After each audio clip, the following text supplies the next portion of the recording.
कौन कहता है कि भारत देश गरीब वो कंगाल है, इसको मिटाने के लिए लाखों लाख तैयार है।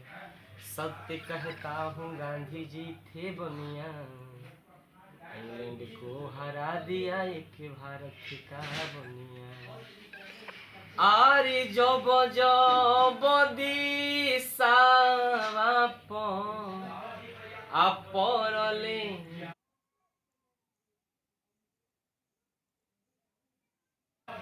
आपरले विपतिया हो, अमर सिपाही जी हो देसावा आ तुही राखावा सिपाही जी हो देसावा की तुही राखावा।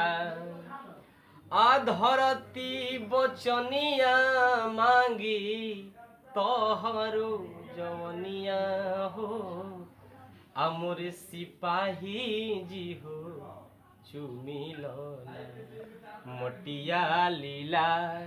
मोर सिपाही जी हो चुमिल मोटिया लीला रे। कुल्ह परिवार त्यगल तिरियावा हो, कुल्ह परिवार त्यगल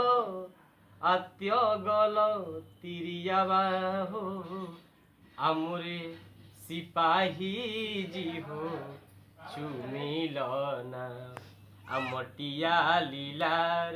मोर सिपाही जी हो चुमिलना मटिया लीलार हो।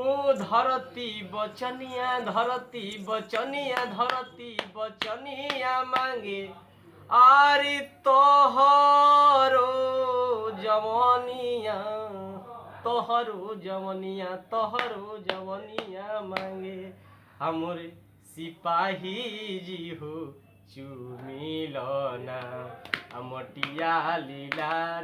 मोर सिपाही जी हो चुमिलना मटिया लीलार हो।